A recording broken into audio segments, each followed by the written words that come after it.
Hey guys, and welcome back to EQ Planes, and today I'll be flying the Singapore Airlines A380 from Frankfurt to New York. Now I'm certainly excited for this flight today, as this will be my first ever flight on the Airbus A380, which is the world's largest passenger aircraft. And with having flown Boeing's iconic 747 just a few days prior to this flight, it'll be interesting to see how the A380 stacks up to it, as the Boeing 747 was formerly the world's largest aircraft, and easily the most iconic aircraft in existence. But with that being said, let's get into the review. There was certainly an incredibly long line at check-in, even though we were almost 4 hours early for the flight. It was a pretty slow and disastrous experience, especially considering the self-check-in machines didn't work. Check-in online was also broken, so you were more or less forced to do it the old-fashioned way. However, a helpful employee noticed that we had no checked bags, so was able to expedite the process a bit for us. Another something of note in the Frankfurt airport check-in area is this old-style flight board, which was definitely a cool sight. After check-in, we made it through what was a fairly quick security line into the terminal. Now today, we'd be flying out of the B gates at Terminal 1.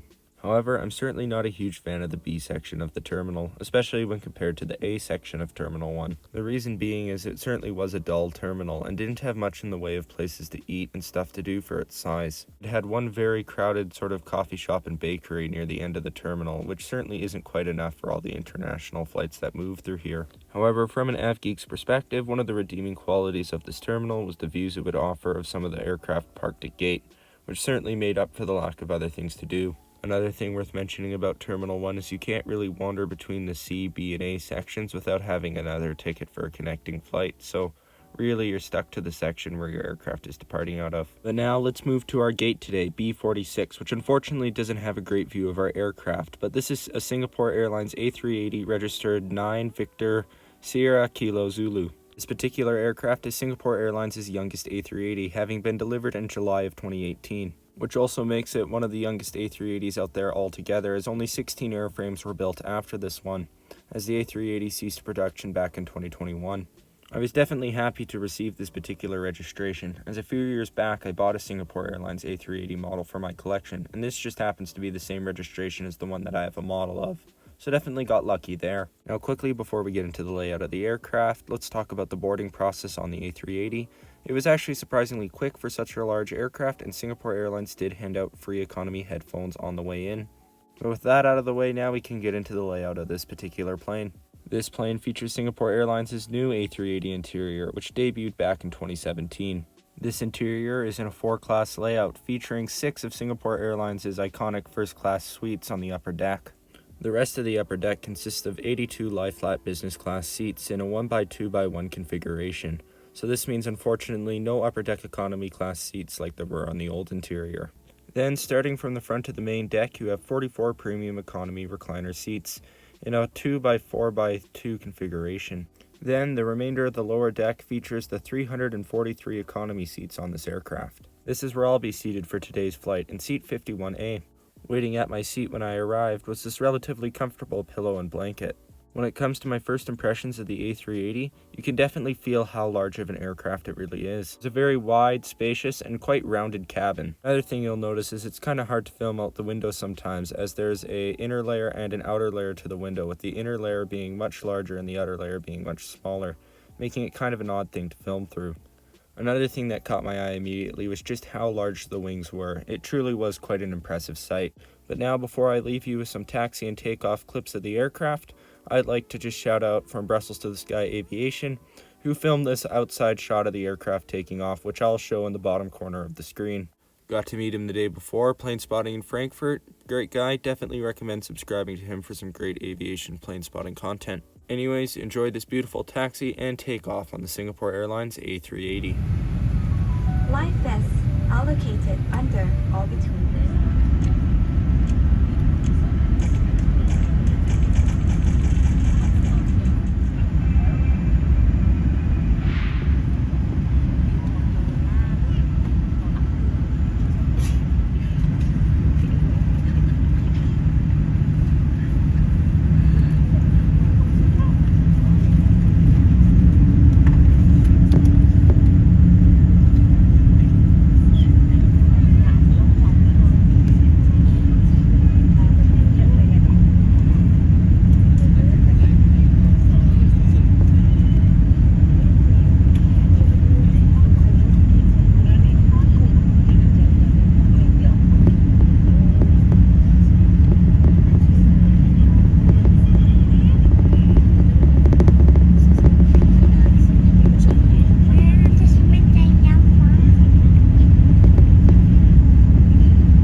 Now that we're in the air after that incredibly smooth departure on the A380, let's see what Singapore Airlines has to offer on board the aircraft. Let's start by taking a closer look at the seat. Now when it comes to the legroom, I'm about 6'2", and the seats were definitely decent enough, so for the vast majority of people, legroom will be no problem with these Singapore Airlines seats.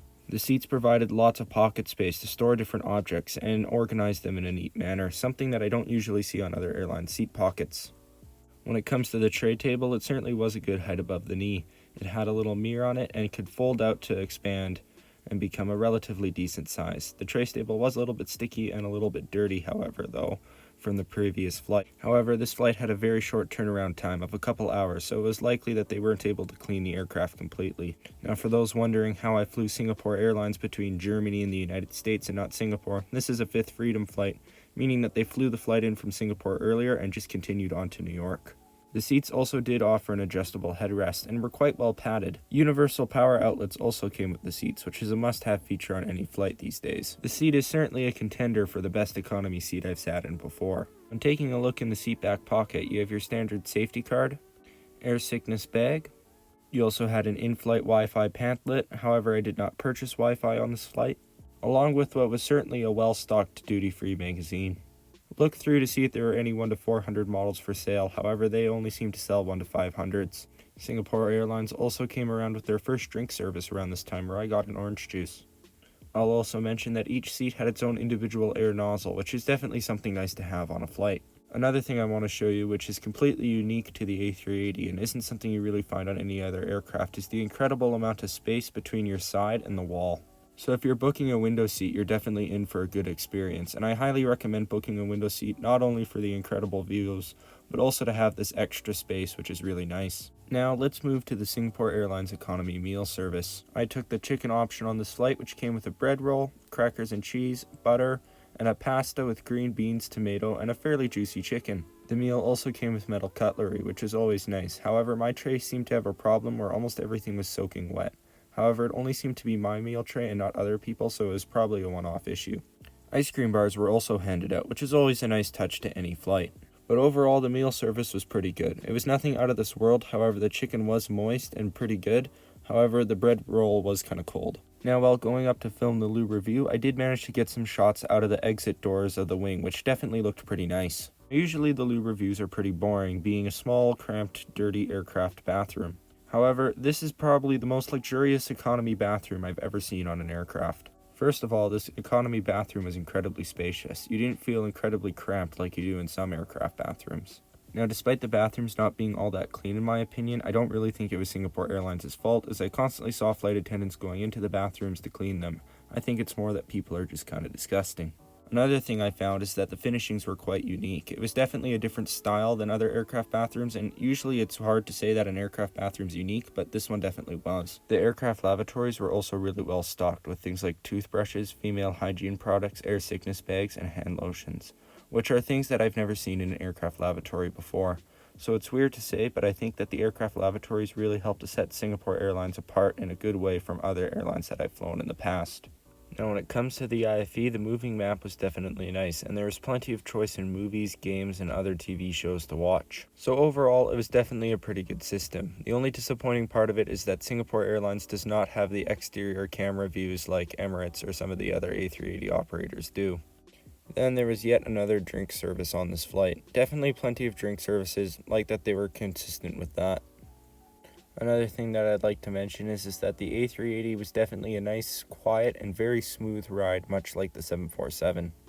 And not long before landing, Singapore Airlines came around with a sandwich and another drink service, which was definitely pretty good. Anyways, stick around for my final thoughts on the flight. But before I briefly leave you with this landing footage into New York, I'd like to give a shout out to Heroe's Aviation, who filmed my aircraft coming in. Got to meet him at the TWA hotel pool while plane spotting after this flight. Definitely a great guy with a good YouTube channel, and highly recommend you go and subscribe to it. But without further ado, enjoy this landing into JFK.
Anyways, now let's discuss my final thoughts on the flight, starting with Singapore Airlines. So now it's easy for me to see why Singapore Airlines is one of the world's best rated airlines. Singapore Airlines definitely has some of the most comfortable economy class seats in all of the industry, and also lead the industry in business, premium, and other services that they offer. It is clear to me that a lot of effort and work went into the design for the customer experience, all the way from the seat back pockets to the lavatories. But not only does Singapore Airlines go above and beyond with their customer experience, but they also have excellent staff. For all the little hiccups we ran into on our flight today, the staff handled it excellently. They kept everything flowing smoothly and were genuinely very helpful, and also very kind. So overall, I think Singapore Airlines is easily one of the best airlines out there, and many others would agree. And now when it comes to the actual aircraft itself, the A380, it was an absolutely excellent experience, and I dare say the best experience I've had on any aircraft before, even better than the Dreamliner in my opinion. With its wide cabin and spacious area, it definitely made for a very pleasant ride, also being incredibly smooth and quiet. However, despite the A380 having a far superior customer experience to the 747, I'd still take the 747 any day, as the 747 is simply a beautiful and iconic aircraft. But regardless, if you find yourself on the A380, you know you'll be in for a good experience. Also, if you find yourself flying between Frankfurt and JFK or JFK and Frankfurt, I highly recommend you look for the Singapore Airlines flight. It's a Fifth Freedom flight, and you should be able to book it using Aeroplan Miles or any other Star Alliance carrier. We had booked this entire itinerary from Calgary to Vancouver to Frankfurt to JFK and then back to Calgary all on Aeroplan. So it's much better than just taking Lufthansa or some other run-of-the-mill airline. But anyways, if you're still around, thank you guys for watching, and I hope to see you guys back next time.